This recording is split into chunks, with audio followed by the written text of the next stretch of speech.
Americans are strong, determined, and resilient, and we will support each other. And we will work very hard to minimize whatever the effect of what's coming at us. We don't even know what's coming at us. All we know is it's possibly the biggest. I'm not sure that I've ever even heard of a Category 5. I knew it existed, and I've seen some Category 4s. You don't even see them that much, but a Category 5 is something that I don't know that I've ever even heard the term, other than I know it's there. That's the ultimate, and that's what we have, unfortunately. This is Trump claiming that he's never heard of a Category 5 hurricane while bragging about the size of Hurricane Dorian. Now, right off the bat, not only are Cat 5 hurricanes not unprecedented, but Dorian isn't even the first Category 5 hurricane of his own presidency.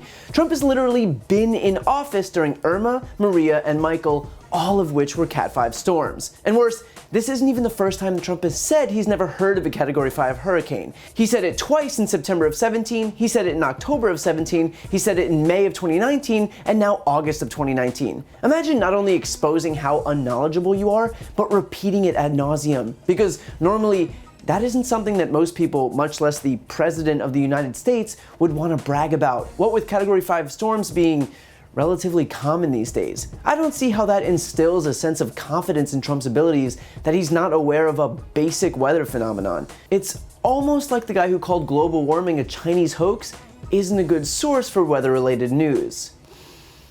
And I know that it's easy to point out what looks like Trump's declining mental fitness, but it's valid to be concerned when the most powerful person on the face of the earth can't remember hearing about something that he also couldn't remember hearing about 3 months ago, which he also didn't remember hearing about multiple times before that. We shouldn't have to worry that the person with the nuclear codes would fail third grade science. And look, aside from his very tenuous grasp on his own cognitive abilities, what's below all of this is this perverted idea that the size of the hurricane is a personal accomplishment. The way he brags about big hurricanes makes it sound as if he's proud that they'll be part of his legacy. Because we all know that Trump loves superlatives. His administration has done more than any other administration in history. This is the best economy we've ever had. It's less about the idea of keeping people safe and more about bragging about their size and strength, like he's personally going into battle against it. Because if it was actually about keeping Americans safe, he would take steps to tackle climate change, which scientists have agreed are exacerbating the magnitude and frequency of these storms. That's why we're having 100-year storms, sometimes 2, 3, 4 at a time every single year. That's why we're seeing wildfires ravage entire states, why droughts are devastating our farmers' crops, why less rainfall in Utah is shrinking the water levels in lakes, exposing alkaline dust which pollutes the air. It's why we just saw Brooklyn underwater. It's why we're seeing hailstorms in Guadalajara, Mexico in July. Why we're seeing polar bears migrating all the way down to Russia because the ice has melted in the Arctic. It's why we've seen record-breaking heat waves in Alaska prompting wildfires to burn millions of acres. It's why the northernmost permanently inhabited spot on the planet, a settlement called Alert, about 560 miles from the North Pole, is hitting temperatures of 70 degrees Fahrenheit. It's why Iceland has officially lost its first glacier and expects to lose the rest of them in the next 200 years. And the only reason this continues unchecked, why absolutely nothing is being done, is because Republicans get donations from fossil fuel companies.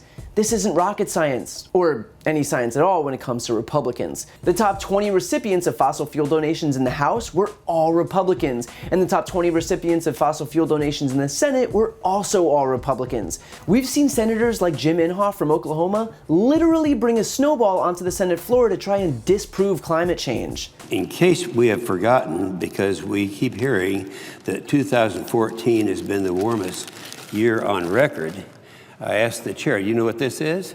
It's a snowball, and that's just from outside here. So it's very, very cold out. Do they really not believe in climate change? They likely do. I mean, the effects literally couldn't be more apparent, but the fact is that they aren't willing to forego donations for their re-elections, so they would rather deny climate change even exists than to do anything that would jeopardize their cash flow. They'd rather let the effects of climate change worsen, facilitate bigger hurricanes and wildfires and droughts, let people die en masse because none of that matters as much as their fat checks being cut from one election cycle to the next. So whether it's Trump bragging about how big the storms are or the rest of his party ensuring that they'll continue to get bigger, the Republicans are less interested in keeping us safe from them than they are in profiting off of them.